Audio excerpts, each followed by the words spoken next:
अब बच्चों आज करते हैं एक्सरसाइज 5.3 क्लास 10th का question number 19। 200 logs are stacked in the following manner: 20 log in the bottom row, 19 in the next row, 18 in the row next to it, and so on. It how many row are the 200 logs? Total logs जो हैं 200 हैं लकड़ी के गट्ठे। सबसे नीचे वाली रो में 20 है, मान लो सबसे नीचे वाली रो में 20 है, फिर उससे कम हो जाएंगे 19 हो जाएंगे दूसरी रो में, ठीक है, फिर उससे कम हो जाएंगे अगली में 18 हो जाएंगे, इस तरह से हैं वो टोटल जो है, मतलब ये एसएन दे रखा है हमें, टोटल 200 लॉग्स, ठीक है।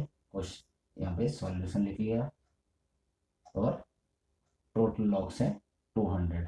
अब सबसे नीचे जो है वो कितने हैं 20, तो यहाँ पर ए हमें दे दिया 20, ठीक है।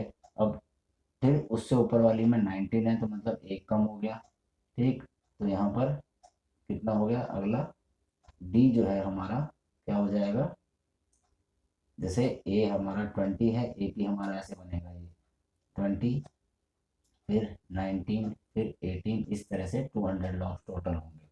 तो ये हमारा जो डी होगा 19 माइनस 20, तो डी हो जाएगा हमारा -1, ठीक। इस तरह से हमें दिया दिया हुआ है। तो यहाँ पर पूछा how many logs are in the top row, तो सबसे ऊपर वाली मतलब हमें यहाँ पर निकालना है ए एन। एस एन दे रखा है, ए दे रखा है, डी दे रखा है, हमें ए एन निकालना है। सबसे पहले हम एस एन का फॉर्मूला रखेंगे और यहाँ से हम एन निकालेंगे, तो ये हो जाएगा एन अपॉन में टू ए प्लस n-1 डी। अब ये वाला क्यों रखा, क्योंकि हमारे पास n नहीं है, तो हमें n निकालने के लिए सबसे पहले ये रखेंगे। तो एस एन 200 दिया है, हम रख देंगे एस एन की जगह में, n गिवन नहीं है छोड़ देंगे n को और 2 रख देंगे, 2 और a की जगह में 20 रख दिया, प्लस n ऐसे छोड़ देंगे -1 और d -1 ऐसे रख देंगे, ठीक है। अब इसे कैलकुलेट करेंगे, 200 को 2 से मल्टीप्लाई होगा, क्रॉस मल्टीप्लाई ऊपर चला जाएगा मल्टीप्लाई होने के लिए, ठीक है। यहाँ पर n रहेगा, 2 को 20 से मल्टीप्लाई करा तो 40 प्लस, ठीक है, n को -1 से मल्टीप्लाई करा तो माइनस का n, और माइनस -1 आपस में मल्टीप्लाई हो तो प्लस का 1, इस तरह हमारा वैल्यू बन गई। अब क्या देखेंगे, ये 200 को 2 से मल्टीप्लाई करा तो 400 इक्वल टू n अपनी जगह पे रहेगा, यहाँ पर 40, ठीक है, 40 माइनस n और +1, इस तरह से रख लेंगे, ठीक है। 400 अपनी जगह पे ही है, n भी अपनी जगह पे है, ये 40 और 1 हो जाएगा ना, 40 + 1 41 हो जाएगा और -n हो गया, ठीक है ना। अब देखो क्या करेंगे, 400 अपनी जगह पे रहेगा, n 41 से मल्टीप्लाई हो गया 41 n हो गया, n -1 n से मल्टीप्लाई हो गया माइनस का n² हो गया, ठीक है। अब क्या करना है, इसको राइट साइड में ले आएंगे, तो ये n² हो जाएगा, ये राइट साइड में आके प्लस का माइनस का 41 n हो जाएगा और 400 अपनी जगह पे रहेगा, ये दोनों वैल्यू इधर जा गई तो ये इधर 0 रह गया, कुछ भी नहीं।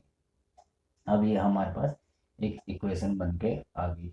अब हमें क्या करना है, इसे इक्वेशन को ब्रेक डाउन करना है, मतलब 400 के हमने क्या करना है, 400 को स्प्लिट करना है, मतलब उसके फैक्टर निकालने हैं जिसको प्लस करने पर 41 आए और मल्टीप्लाई करने पर 400 आए। तो 400 के देख लेते हैं क्या बनेंगे, 400 2 2 जा 4 0 200, ठीक है, 250 और 225 और 5 इन 5 5, तो यहाँ पर 5 5 जा 25, 2 2 जा 4 2 जा 4 2 जा 8 2 जा 16, तो दो हमारी क्या बन गई वैल्यू, एक तो बन गया n², एक तो बन गया माइनस का 25, ये 41 n है ना, 25 n और माइनस का 16 n प्लस 400 इक्वल टू 0, इन दोनों को प्लस करा तो 41 n हो गया, इन दोनों को मल्टीप्लाई करा तो 400 हो गया, ठीक है। इस तरह से हमारी वैल्यू इन दोनों में हम कॉमन ले लेंगे, तो यहाँ पर n कॉमन आ गया, अंदर रह गया n-25, ठीक। यहाँ पर हमने माइनस का 16 कॉमन ले लिया तो अंदर आएगा n माइनस 25 इक्वल टू 0। ठीक है, दो वैल्यू आ गई हमारे पास, n माइनस 16 और n माइनस 25 इक्वल टू 0। ठीक है, अब यहाँ पर इसे आगे करते हैं। क्या n माइनस 16 इक्वल टू 0 और n माइनस 25 इक्वल टू 0। तो n इक्वल टू 16 और n इक्वल टू 25। इसके हिसाब से हमारे जो टोटल रो बनेंगी वो या तो 25 बनेंगी या 16 बनेगी। तो अब इन दोनों में से कौन सा हम आंसर लेंगे, यहाँ पर हम वैल्यू रख लेंगे। ए एन में जैसे ही हम ए एन का फॉर्मूला रखेंगे, A N equal to A plus N minus 1 और डी, हम जैसे ही इसे पुट करेंगे हमारी वैल्यू आ जाएगी।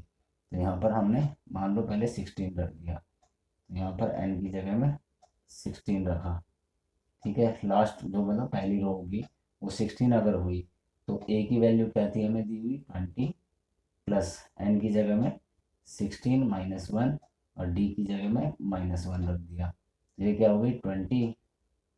ठीक है, 20 यहाँ पर 16 माइनस 1 कितना हो गया 15। ठीक है, 15 इंटू माइनस का 1, ये हो जाएगा 20। ठीक, और माइनस का 15। तो जो हमारी जो लास्ट वैल्यू जो बनेगी 16, जो हमारी वो बनेगी वो क्या बनेगी 5। लास्ट रो में हमारा 5 आएंगे अगर हम 16 रखते हैं। अगर हम n25 रखते हैं, यहाँ पर चेक कर लेते हैं क्या a25 बनाएंगे अगर हम लास्ट रो को, तो क्या हो जाएगा ये a plus n minus 1 D. A की जगह में कितना था ए हमारा 20। ठीक है ना, सबसे नीचे 20 थे, प्लस एन यहाँ पर कितना था 25 -1 और डी कितना था -1। ये हो गया 20 प्लस 21, 5 माइनस 1 24 इंटू -1। तो ये हो जाएगा, ये क्या हो जाएगा 20, 24 -1 तो माइनस का 24, तो ये माइनस का 4। तो जो लास्ट रो है उसमें -4 लॉग्स आएंगे, जो कि पॉसिबल नहीं है, माइनस में तो वो हो ही नहीं सकते, लॉग्स हो ही नहीं सकते। तो ये हमारा आंसर होगा A16, मतलब 16वीं रो होगी, 16 रो होगी और उसमें टोटल 5 लॉग्स होंगे। जो लास्ट रो होगी, जो सबसे ऊपर वाली टॉप रो होगी उसमें 5 होंगे। ठीक है, इस तरह से ये वाला क्वेश्चन हमारा फिनिश हो, क्वेश्चन नंबर 19।